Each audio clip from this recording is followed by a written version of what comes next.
Hello,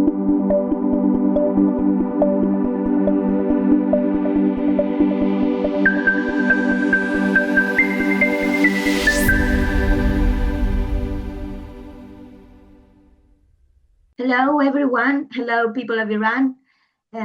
Hope you stay strong one more day. And I'm very happy and proud, as usual, to join you today and to have one more eminent guest with us today. But before to introduce him, I would like to use this platform to make a public call for Zahra Tabari.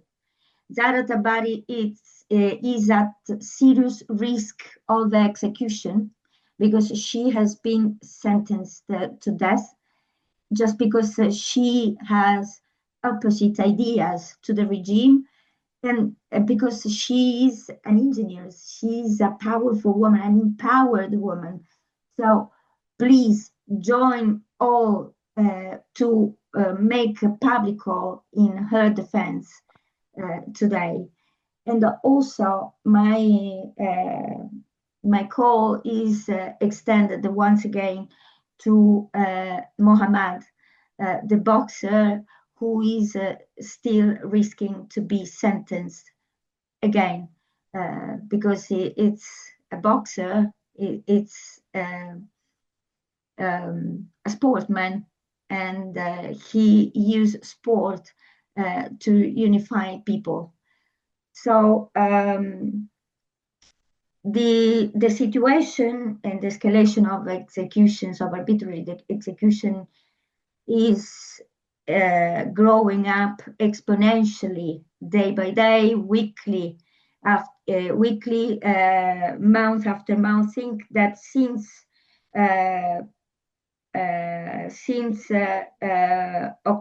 October 23, 165 persons have been executed, and just the last week, only last week, 72, according to the data we had the chance to collect.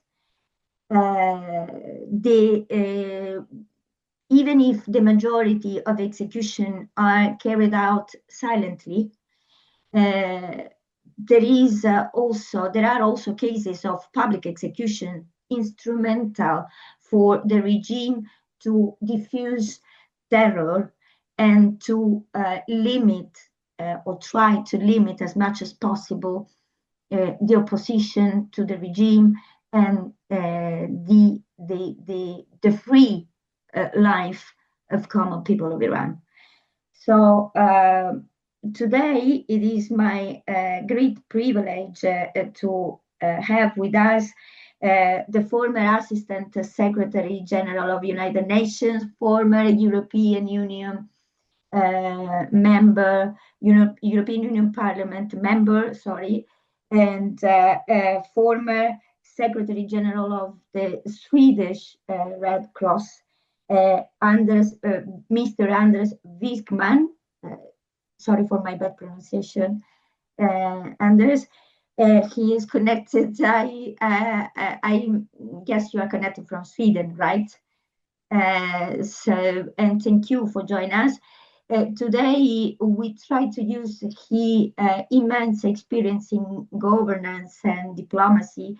He is, I would like to underline that aspect, is also a circular economy expert, an environmental expert. So it's an eclectic person, I guess I can say that. So that's why I'm so proud to have him with us today, and thank you for your support.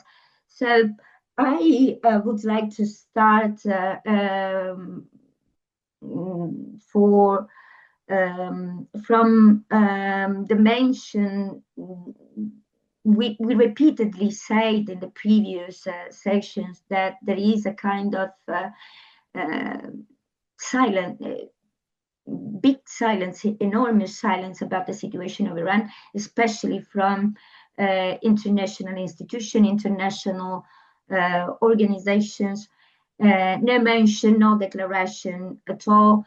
So what is your aspect from your experience at UN level, for example?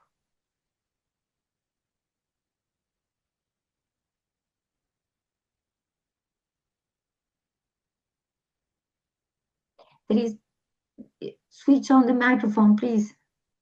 You're on mute. Okay, I speak like this then. Is that better? Yeah, Oh, it's okay now. Thank you. something wrong with the cable. Thank you for inviting me. And I must admit that before being contacted by you and your colleagues, I didn't know how serious the situation was, and I was not aware of this very, very large number of executions taking place, as I understand it, every week in Iran. So I'm just taken aback by it. I think it's horrifying. It's terrible that a regime in today's world can subject its citizens to this kind of terror. So I'm embarrassed that there is not more critique, more protests around the world about this.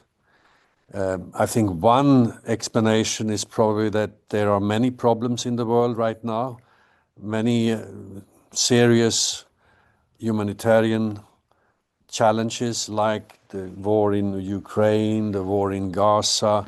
You have now also upcoming more interest in Sudan. So there is this tendency, or at least for the media, to focus on one one problem at a time, and the rest is pushed aside. But that's only an explanation. That's not an excuse.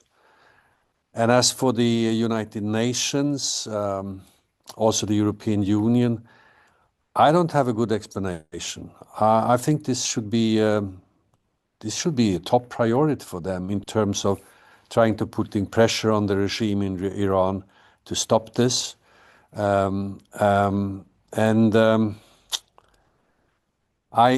don't have a good way of explaining why that is not happening. Sanctions, of course, could be used. There are, of course, already sanctions in relation to the nuclear issue in Iran, but I guess more could be done. I also think we could consider establishing some kind of international tribune to openly discuss what's going on. And another issue is, of course, the fact that the people who execute and who are responsible, they should be accused. There should not be impunity. So yeah, I'm baffled by this, and now that I know more about it, I will see what I can do in the network that I have. One type of suggestion would be to contact the International Committee of the Red Cross, the ICRC, a highly respected organization. I used to work with them in my previous life. And the ICRC is very, what do you call it? They do not often make strong statements, simply because they have very strict principles of when to act, the principles of neutrality and impartiality, etc. But I think the ICRC should become activated here. And I don't understand why they are not active, because this should be an issue where they would be fully employed and fully proactive. And one of the things they could do and offer their services, and I don't know, maybe they have done, and the government had said no, they normally visit places of detention in many parts of the world to make sure that their presence reduces the risk for abuse and bad treatment, etc. And the mere presence here would, I think, change the situation. So I will contact them. I have already made a first contact and asked them whether they could consider becoming more active. Thank you very much. This is really, really important and needed. I can say on the basis of data I have that unfortunately it seems they don't have so much access to place of detention, considering the exponential level of executions, the condition of prisoners, the level of the cases of torture, the lack of access to water and sanitation, to basic health services of prisoners, especially women detained all around the countries, and especially in 2 prisons. It seems incredible to make a kind of list of worst places of detentions in Iran, but on the top we can have Evin prison and Qazal prison, where the condition is among the bad, the worst, if it's possible. Mm-hmm. So, and I think that to Evin or Qazal are respectively are displaced and moved arbitrarily one day in a day. People considered a danger, prisoner considered a danger because they continue to strike inside the prison and so on. So that's why it's really important to have an international organization like the CRC try to have at least access, at least through the local, to the national committee of the Red Cross in Iran, to the prisons, and to try to show publicly over outside the country what is happening. So thank you to make the reference to the European Union, and especially to the sanctions related to the proliferation of the atomic research and so on. Because it's curious that European Union has been able to put sanction in relation to development of atomic energy, but no mention at all in relation to the situation of people inside the country. And this is quite interesting also because very recently, last 16 October, the European Commission, jointly with the European Union representative for external relations, approved the so-called new pact for the Mediterranean region. Mm-hmm. Consider that pact is destined to southern and eastern Mediterranean, and also include Jordan, Turkey, and so on, but there's no mention at all. There is a general reference to countries across Europe, Africa, and Asia, but no reference to the situation of Iran, neither when there is a pillar inside the pact dedicated to the security of the region. So how you can consider a plan for security of the region without considering what is happening in Iran and what kind of impact can have also outside, not only inside the country. This is very strange, and I'm quite interesting what you think. Why European Union is so silent about that, and what we can do to move the conscience inside the different pillars of the European Union, European Parliament, European Commission, representatives for external relations, European Council of European Union.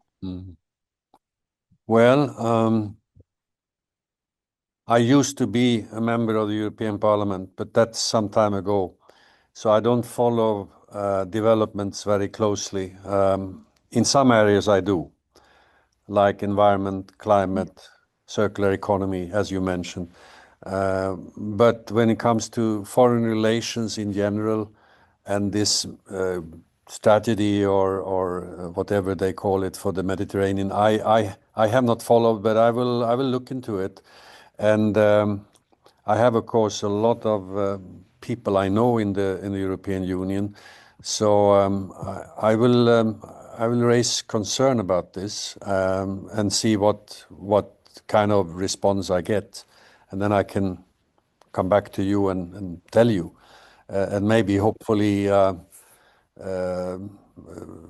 maybe I can promote some more proactive approach, but that's still to be seen. So you know, we are living in, of course, a very troubled world. We have many problems, not least the relations with the US and all the policies that are now being launched by Mr. Trump. Some of them very, very strange, some of them insane, in my opinion. And you know, we have had this very close relationship, and now all of a sudden it's breaking apart, and that preoccupies, I think, a lot of policymakers in the European Union. So other issues become less priority for them, unfortunately. But I will look into it, and I will see what the response is. Thank you very much for that. And in particular, I will contact ICRC, the International Red Cross Committee, because I think their presence in Iran could mean something. Yeah, of course, totally agree, and thank you, much appreciated. But what is also important is to have a public position, at least from the European Parliament, which is supposed to be the representative of European citizens. Yeah. So, and I must confess that I have some perplexities because I saw how much time they needed to take any kind of position in relation to the situation on Gaza. The European Parliament, I mean. I don't mention the European Commission and the intergovernmental section of the European Union. For people who is hearing us and don't know strictly how the European Union works, please note that in relation to external relations especially, the responsibility is into the hands still of the head of states and governments of member states of European Union inside the Council of European Union. So the role of the European Parliament is practically they have very little influence. It's a soft power. Let me use that term. I don't want to be so much pessimistic. I prefer a kind of institution making pressure over the exigencies of external relations. But in relation to Gaza, the situation was blocked, even inside the European Parliament. So that's why it's important to have at least a position, a clear position inside the European Parliament, even if we are assisting increasingly to empty plenary sessions. This is crazy, especially in relation to many important issues like the situation in Gaza and so on. People is speaking alone in front of an hemicycle empty.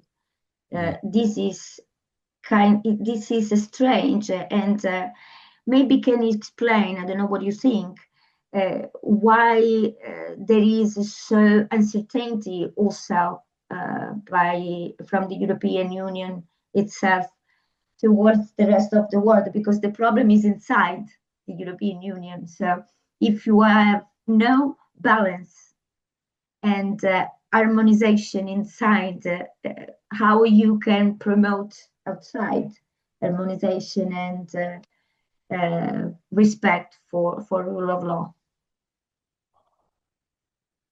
Well, I mean, I think the situation is mixed. On some issues, there is a very clear voice. On other issues, there is a less clear voice. I think the problem with Gaza was very much that there was all the time this risk perceived by many policymakers in Brussels or in Strasbourg that a strong statement against Israel would be interpreted as anti-Semitic. That has been all the time the sort of the barrier or the factor that prevented a strong statement for too long. You also had Germany, which has a lot of members in the European Parliament. As you know, after the Holocaust, they have had a very, very special approach and attitude to Israel. Never really put any criticism because they felt such guilt over what happened in the 1940s. So I mean, this has not been easy. I'm just trying to explain why there was not more proaction from the European Parliament. I myself am on the board of a large innovation program, Climate Kick. We also had a lot of pressure from our staff to make strong statements, although we are not at all involved in any of that kind of policy or diplomacy. That has been a difficult situation, and hopefully something will come out of this. There is no peace, but at least there's a disruption or discontinuation of the warfare. But we don't know what will happen. But with regard to Iran, I will do my best to explore and see what I can mobilize in terms of more proactive approach. But please don't take it as a guarantee, because I know that it's not on you. I have limited. You do your best. I have limited power, so to say. Yeah, I think that unfortunately, human person or people remaining human have increasingly less power in front of inhumanity. So I understand, but we need the volunteer. We need will. Yeah, no. I understand. The most important thing. So that's why I really appreciate. We really appreciate that support, and we. So let's have a new contact in a couple of weeks' time, and I will explore a little bit and see what I find out and what I learn, and then I will share it with you, of course. Okay. So before to conclude. To conclude, sorry, sometimes I mix a lot of languages because I work in Spanish, Portuguese, and English, French. And sometimes I have, my brain is collapsing. Add that with my parents, I speak my dialect, my local dialect. It's terrible. So thank you very much. But before to leave, we used to ask to our guests to please send a direct message to people of Iran and to prisoners in Iran, just a short message to support them, please. Well, if I could help in any way, it would be a great piece of contention. But you know, we live in a very troubled world, and there are lots of humanitarian challenges all over the place. Just look at what's happening now in Ukraine when the Russians are bombing civilians all the time, or Gaza was the same thing. Civilians always in the sort of in the focus.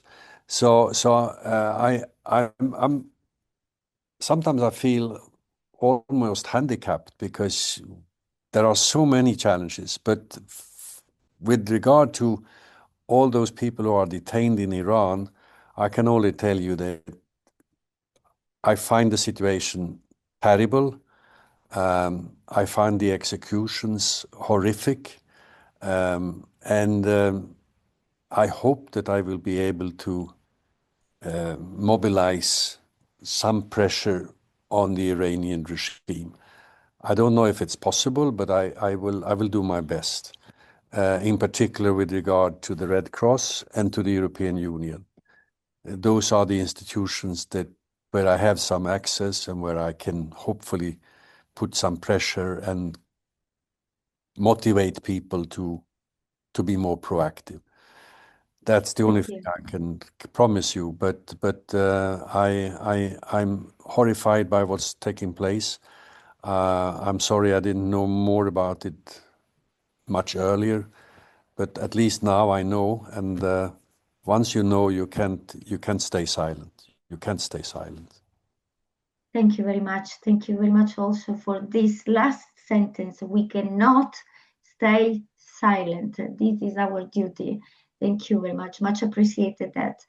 So before to conclude, let me put the accent to the fact that sometimes who is hearing and listening us can think that I'm always happy. I speak firmly and try to smiling always, even if we are talking about a tragic situation. But that's why we need to have a good face against so tragic events, because people is living in tragedy, don't need additional ones. So my unique support I can give from here is hope. Yeah. And what is the best vehicle of hope? Smile. So people of Iran, people in need, please take my smile as my humble support to you over the jail, over the country. We are here to support you and to stand on your side. So again, before to conclude, I would like to renew the call to all my colleagues from academia all around the world to join us supporting the fight Tuesdays against the executions. I recall it's a movement